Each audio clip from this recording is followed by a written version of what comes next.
Hey, what's up? I got some more lore content for you guys. We've gotten our first patch since rotation, so naturally it's time to talk about what decks are winning out over the others in this early meta of patch 4.4. We have a returning competitor from my recent underrated decks video on top of two new faces to the series. Let's see what these early strong decks are, shall we? Welcome to Meta Report. And to start us off, we have the recently covered Deep. With a win rate of 52.55% and a play rate of 3.77%, it has thus cemented itself as the best deck so far this patch. Its good matchups include Annie Caitlyn Control, Diana Aurelion Sol, Seraphine Jack, and also Jax Ornn. The bad matchups are Fizz Samira, multiple variations of Teemo Caitlyn, and also Trist Aggro. You heard it right, somehow Deep is doing the best so far this meta, probably because it's a very stable deck that a lot of people know how to build and play, so it's kind of taking advantage of the very hectic time that happened right after the patch last week. Some decks have come in to also show some strength, but for the most part, Deep has just always been like a pretty safe option, and it's doing really good right now with the various control tools in the game. And because I covered this last week on the underrated decks, I'm probably going to go through this a little bit faster. First, I'll talk about the core concept of the deck, what it's trying to do for any newer players that want to hop on. The overall concept of the deck is to use cards that toss, which says obliterate X non-champion cards from the bottom of your deck. That way it thins it out to the last 15 cards. Once you get to 15 cards, your sea monsters receive really big buffs, +3/+3 each, and sometimes some bonus effects as well. It's naturally a pretty defensive deck with a lot of control tools, but it actually has a pretty awesome mid-game finish with slamming Nautilus on turn 7 and then a bunch of big sea monsters and just winning in one big push. The biggest difference between the last list and this one is just some of the removal options. The last list ran Soul Harvest. This one runs Heavy Metal, which I think is really interesting. I do believe Heavy Metal is better versus like the weapons in the meta. So like let's say Vayne Aatrox is just super prominent, or like any other weapon strategy like Cultist, then Heavy Metal of course is going to be the card of choice. If that's not the case, then Soul Harvest is a bit better, especially against very specific champions. Like let's say Gwen, for example, just dies on summon to Soul Harvest for 3 mana, and that's really nice. So you can kind of just tech these defensive and control tools however you want based on what the meta is, and I think it's really cool that Deep has access to so many options. Quickly going through the cards, Drag helps toss, so does Jettison, Heavy Metal's removal, Sea Scarab doubles up as a toss unit and also a sea monster that gets buffs, Dead Bloom helps you toss and is also lifesteal, good against aggro, Jaw Hunters gives you an additional resource and also use Jaw Hunters to contest the board, which is really nice. Lure of the Depths draws and then makes all your sea monsters cost less, that's really cool. Undergrowth is more removal and it's also toss. Maokai helps you toss and has an alternate win con where if he levels, the opponent basically has a 4-turn window before they deck out, so that's really cool. You can play super passive once Maokai resolves and use that as a win condition. Megatusk, which is a sea monster and also heals. Salvage, draw and toss. Abyssal Eye, big dude, really nice elusive attacker blocker and also a draw on Nexus Strike. Devour is a removal card, very nice, and is also a sea monster, so it gets the deep buffs. 2 Vengeance for removal, 3 Nautilus of course, where on level he makes sea monsters cost less, that's why he's really good when you can just slam down multiple in a turn, and that's where your big swings come from. And rounded out 1 Shipwreck Hoarder, which is a toss, and also put some treasures in your deck, which are super fun to play around. And that's it for the quick deck run through. Now here's a live commentary game so you can see how it plays out. I'll be giving context to why I'm playing certain cards, and hopefully it gives you a good feel on how to play the deck. And for the example game, we are fighting Shyvana Freljord. This is a pretty good hand actually. I feel like we're always forced to go into the mid game, so keeping Nautilus is actually fine unless I brick on him, which I hope doesn't happen. We could keep the Undergrowth, we could keep the Jaw. Maokai on 4 is perfectly fine. Like, if we're against a more passive matchup, we're completely okay with just passing the first couple turns and then slamming Maokai on 4. Drag, that's pretty cool. I'm gonna pass and hold Lure of the Depths, man. I want to play that as soon as possible. But yeah, it does seem like this is a more passive matchup, so we can, you know, mulligan and play accordingly. Ramp. Seems good. Go ahead and lure. Sea Scarab. Reg. Yeah, we can play Sea Scarab. I think that's pretty fine. And then I guess we play Maokai on 4, right? We plan on 5 Jaw, so we can play Drake here. Just gonna get this little guy out of my hands. We can also do first action attack with him and pressure the Feral Mystic, or 2 damage on face. I think that's pretty good. Bonk, get the 2 free damage in. It's usually fine to open attack before developing Maokai, because Maokai never plans to attack anyways. So we get a little bit of cheap damage in here. More ramp. Alright, they are turbo ramping. To infinity and beyond, they say. Not sure how much I should be worried. I know this deck kind of exists. I don't know everything about it or what it's trying to do to me, though. Ivana. If I was on Vengeance, I feel like if I just Vengeance her here, it would be in a really, really good spot. Let's play Sea Scarab, because we'll be on 2 Sea Scarabs. And also a Sapling on the board. Yeah. Also, while I'm here, a general tip when you're playing deep, make sure to click on the scroll on the left side and take a look at what you've tossed so far. This is really important because if you see something like both of your Vengeance gets tossed, then you know like you don't have Vengeance to play around the rest of the game. I think I'm completely down with just blocking the Shyvana with Sapling. Give her the +1 Fury if it's whatever. We're getting a double toss for preventing some damage. I think that's fine. I want to play Jaw as well, and maybe open attack Shiv. She's at 4 HP.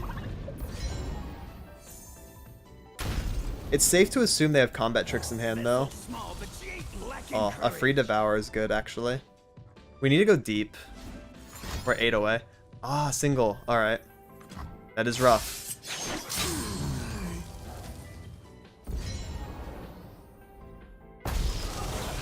That single did toss me 2, though, which is really nice. I appreciate that.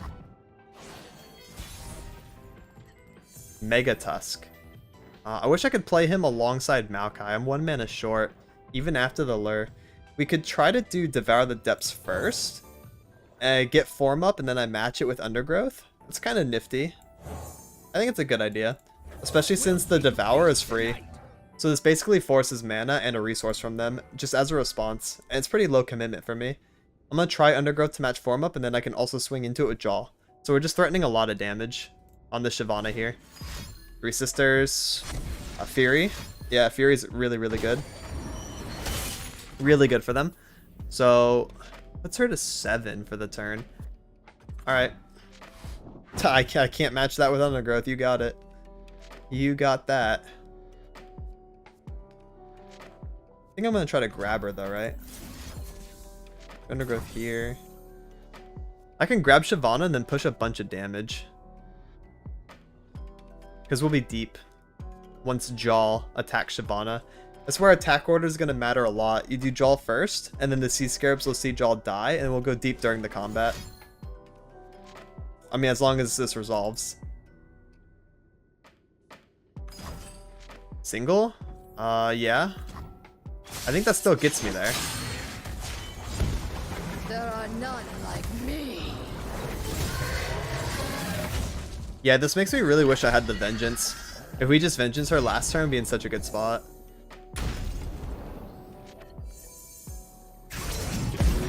Yeah, we are deep. We tossed a lot of things. Oh my gosh. Alright. Let's swing into her. And then push them down to 4. That is a hefty amount of damage.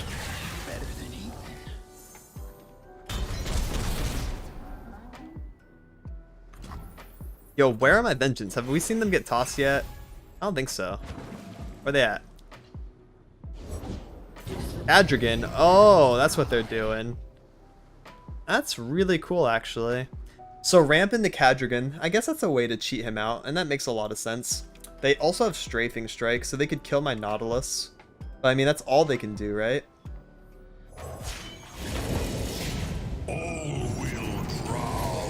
Yeah, I think we showed top deck Nautilus, and we have another one. We can just, like, control this board really well. We also have 1 mana Devour next turn to eat Cadrigan. I assume we're in a pretty okay spot, because our Nautilus is just, like, a good deterrent for the Shiv. Or they're swinging anyways. They could probably do, like, Strafing Strike my 7/7. Alright, here we go. Never mind. Forget I said anything. Go ahead. So I think they're going to strafing my Devour and then just let this trade happen.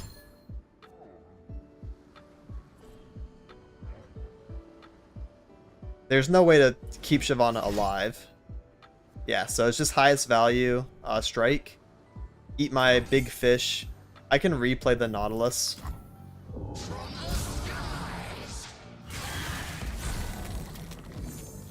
And then we also have free Mega Tusk and 1-man Devour.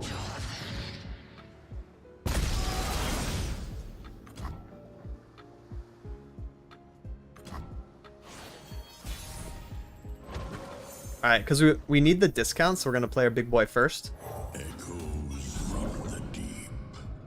Yep, and then we're just good to go right then and there. Nice and easy deep. Now the next deck is the complete opposite from deep. That is Tristana Teemo Aggro. With a win rate of 57.57% and a play rate of 3.54%, it is the highest percent win rate deck so far this patch. Its best matchups include the Shyvana deck we just fought, also PNZ Rise, Nasus Senna, and also Seraphine. Its worst matchups include Nora Alawi, Tristana Gnar, Varus Samira, and also Vayne Aatrox. Much like Deep, this is another deck that I covered recently, making an entire deck profile about it. It's a deck I've been playing a lot recently, and I even have a dedicated account going from Plat to Master only playing this deck. So take it from me when I say this deck is absolutely terrifying. It is very fast, it's very consistent, it's very strong, it just does everything that you want like an aggressive burn deck to do. It does it insanely well. So the main cards we're playing around are Bandle Gunners. This card gets cheaper as you play multi-region units over the course of the game, and we're going to be playing those and generating those and playing more of those. So yeah, this card's going to be like 4 or 5 mana, and that's really strong, especially since it has Impact 3, and it has really good synergy with Might. Having Spell Shield and Overwhelm on the same unit with Impact 3 just makes it like a game ender by itself without even needing a second one. So it can get out of control really fast. The other one is Tristana, another great Might target. She amps up over the course of the game as we play multi-region followers. So yeah, Trist and Bandle Gunners are basically just our consistent win cons, and the rest of the deck puts up a bunch of pressure and chip damage over the course of the game to satisfy the Tristana and Bandle Gunner win con. So we have Teemo, multi-region, Bandle Commando creates a multi-region, Blastcone Seedling, multi-region, also has impact, Brothers Bond for some chip damage, Grandfather Fae, multi-region, generates a multi-region, Grumble Slug, multi-region, and also Attune, which generates extra mana so that we can play our Brothers Bond and stuff like that. Ionian Hookmaster, who's multi-region, and also improvises a weapon. Now we want to put those weapons also on Tristana and Bandle Gunners because they're going to be our win cons, so like Scout Weapon is really good since we get to double up on the impact for the turn, and of course the Overwhelm Weapon is super good too. Pirouette. Plunder, I cost 1 less, probably not happening unless they top deck a Shroom or something, but deal 1 to anything and stun an enemy. This is super sick because we're going to be using this to push more damage than we're supposed to. We basically get to kill something that's at 1 HP while also stunning another card, putting us up 2 sometimes. This card is actually extremely flexible and can be used on defense turn as well to stop developments like Gwen or Alawi that really need to get their attack call off. Bandle City Mare generates and discounts multi-region. Might, like I said before, really good with our champ and also Bandle Gunner. Noxian Fervor for a little bit of burn lethal. Tristana, like I mentioned, Wandering Shepherd to put weapon on Trist or Bandle Gunner. And Tenor of Terror, who is a 2-for-1 deal in terms of multi-region units. Before I get into the example game, if this deck interests you at all, I highly recommend checking out my recent deck profile if you haven't. I talk about each of the cards with more context and also some example games. So with that, let's get into it. And for the example game, we are fighting the Barrier Boys. Pretty fun mid-range deck that revolves around the barrier keyword. Really nifty. So I want to go ahead and pitch all of this. The reason being is we want to see the Grandfather Fae on 2 and Mare on 3. Also a 1-drop would be nice, like our Teemo. Bandle Commando's better on attack 2, not so much defense 2 in my opinion. Nice, there we go. Teemo on attack 1. Hookmaster or a Slug. There we go. Our curve just makes a lot more sense now. So I'm very happy about this mulligan. Teemo attack on 1. Get those early Shrooms in. You never know, that damage actually adds up too. And Teemo's like a really annoying unit for the opponent early. He's like a must remove. So oftentimes he can bait removal. We're not even playing around him, so that's pretty cool. Challenger, yeah. probably want to do Hookmaster or Grumble Slug. Hookmaster would be kind of nice because I can sack her and then put the weapon on Trist later. Grumble Slug is also fine. Like, they're both good options. Let's do the Hookmaster first. I like Amulet. You're looking at Ionia's cooking chef 10 times running. Fearsome's pretty fine. We can just go ahead and sack. Have the weapon in hand, put that on Trist later. Yeah, makes it to where she can't get chump blocked. And we'll have a really nice Might combo. Oh, speaking of which, there's Might. I think what I want to do is Trist on 3, right? Trist on 3 is actually kind of good. I think she's going to get killed by their Shen development, so maybe not. We could Mare. I'm down to Mare. Fireth. I like that. We can play Fireth for free this turn. Okay. I don't really care about that too much. Fisher Whack, Pot of Pain. We'll do Fisher Whack. I am the Night Wind. Sands take you. And then just send it. Bonk. Reaper will return. Blocking Badger Bear. This is not what they hit with Laurent Duelist. That's something to keep in mind. So they could still have a challenger. It's Shen. Shen is their challenger. That's actually pretty cool. Well, I want to play Tristana and Grumble Slug, but I think my Mare is going to die. Right? They're going to kill my Mare over my Teemo. So I'm going to play Grumble Slug while I have the Mare discount. Then we can play our Trist after, once their attack call happens. Yep. Seems good to me. Tristana level. On turn 4, by the way. Tristana, going in. Which is not chill at all. Scouts wear helmets. Gunners carry guns. So we're going to be on 5 floating 1. Thank you, Grumble Slug, for the extra 1 mana. I think I'd just play the Tenor here and then Fisher Whack the Trist if nothing's going to kill her. Yeah, that seems nice. So the reason why we're able to play Tenor and get the base is because we played a generated card in the form of our Fireth. I've got both. Mixologist. Yeah, let's do the Fisher Whack on the Trist. And that's a 12 attack, overwhelm, impact 3 unit on attack 6. Let's get 'em, squad. I'm not entirely sure how that's fair, but that's what we have this game. There's the doorman. Oh, on turn 5, actually, not turn 6, I misspoke. We have 20 lethal damage on turn 5. Alright, with optimal blocking, it puts him down to 1. Moral support. Alright, so they're at 1, which means if we do any amount of impact, we just win outright. Or if they take a shroom damage. Pretty scary. We also have Fervor lethal. So, yeah, we're just kind of good. I'd basically say this was a turn 5 lethal.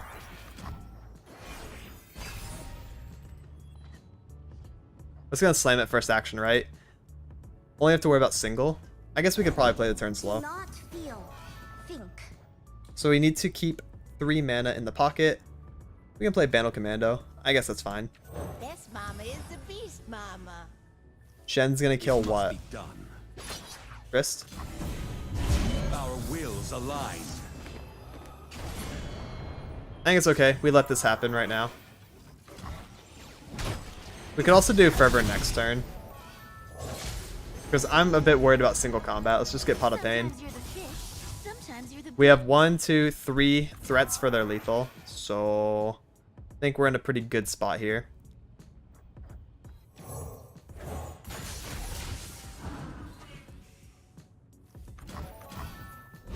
Yeah, I'm gonna attack my Lucis first, and then my Hookmaster on the far right in case they are on Spirit's Refuge. to reel it in. Yeah, we can do like this. I don't think it matters too much. Ah, boom. Roll this. Nice and easy. Ooh, quite a collection.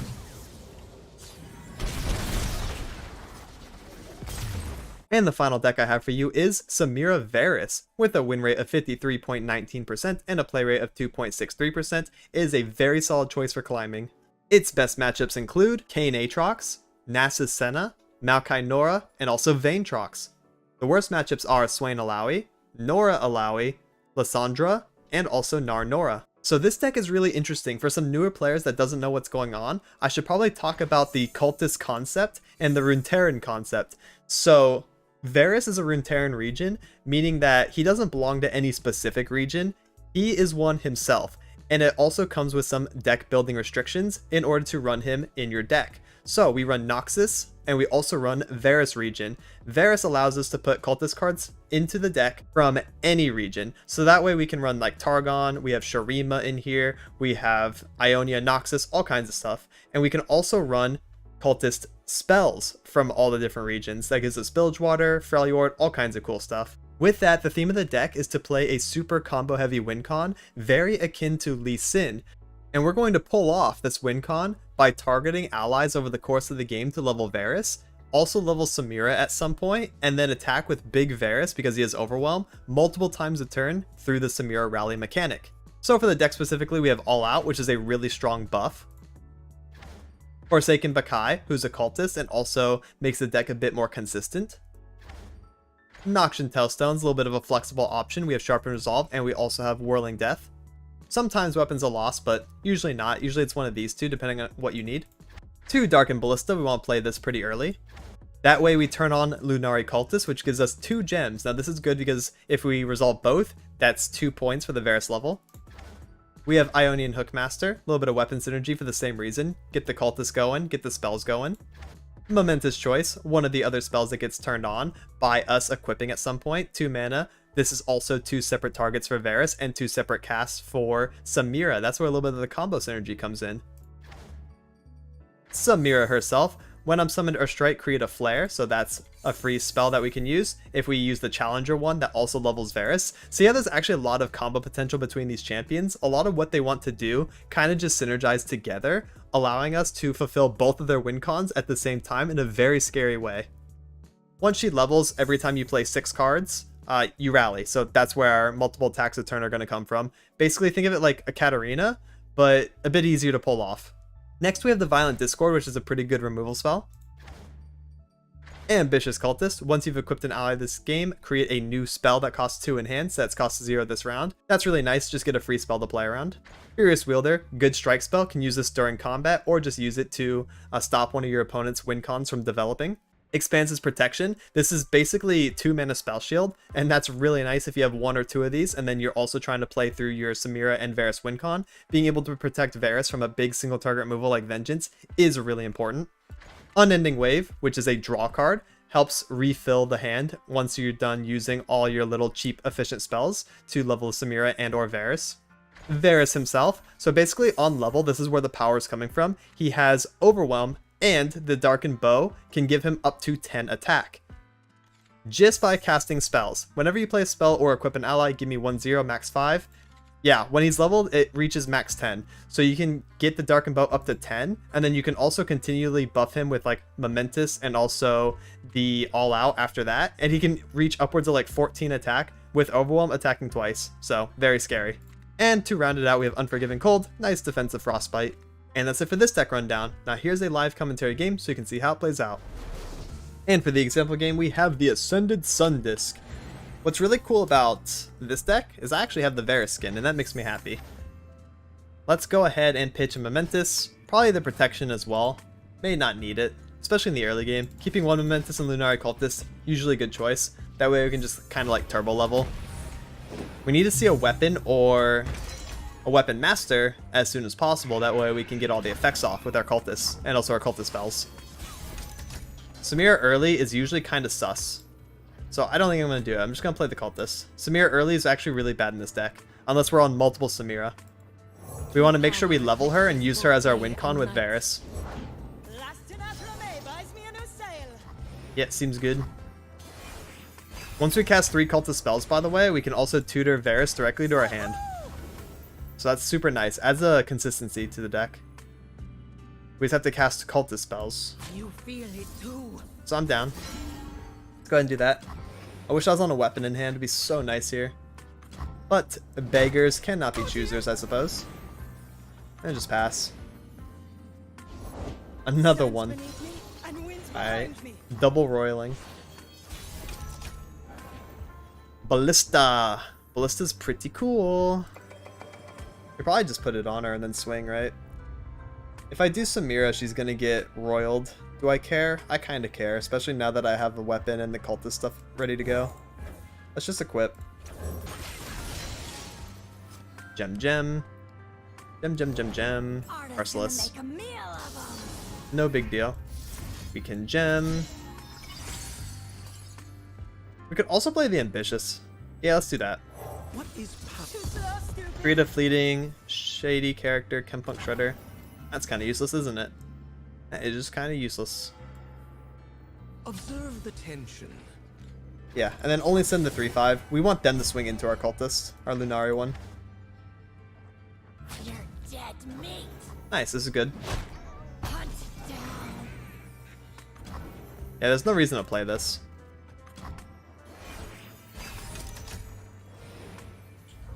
All out, that's pretty sick. Forsaken Bakai. Once we play Momentous, we'll actually tutor Varus, so we'll probably just do that. Let's gem her back up to 3. Let the Forsaken Bakai kill my Ambitious and call it a day. We also have Furious Wielder in case they play, yeah, Champion. Which I was expecting. Only outplay here is Quicksand. They do not have it, so we get a strike. I go. Double kill. I think that was worth it, though. We got rid of Renekton. That is one less croc to deal with. Discord? Yeah, let's play Samira now. She's gonna get roiled, but we're a bit later into the game. We can very easily level her too. All of this is ours. Ballista. Gonna do the Flare Challenger. Feed over the Ambassador. No problem. Don't have to do anything else. We'll get another Flare. We can use that to proc all out. We have double cast here, double cast here. And we should have a Varus win con very soon. Yep. Another Lunari. Very nice. Renekton. Renekton. How cringe you are, Renekton. Oh my gosh, he's at 6. It's pretty spooky, actually. Probably want to do something like Momentous and Whirling Death, right? Wow. Let's do Violent Discord first. Got our Varus, and he's also leveled.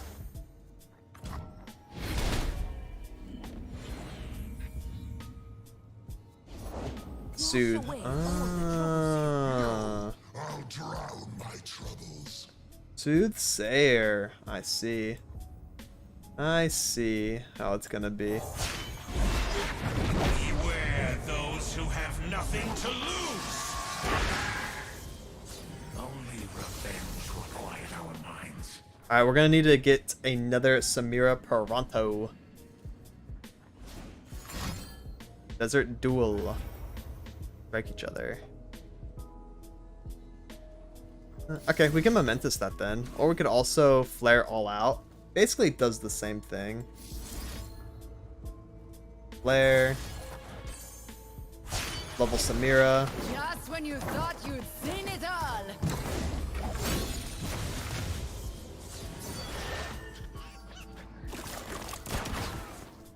Or, wait a minute. Momentous defensively.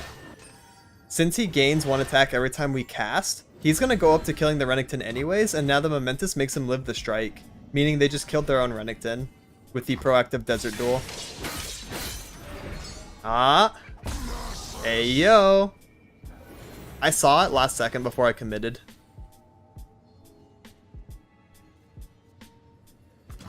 Nice. Yeah, we're in a pretty strong spot now to just kind of win the game outright, I believe. Hope they're watching. We could do something like this. Grant vulnerable. Give ally 1/0.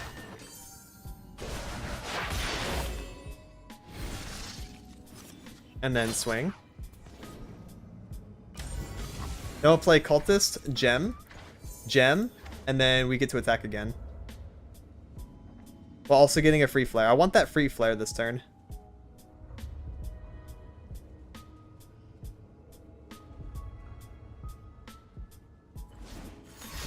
Sands of Time.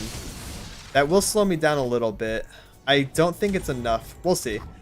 I'm not going to pre-count how much damage I have, but I do have a lot of damage.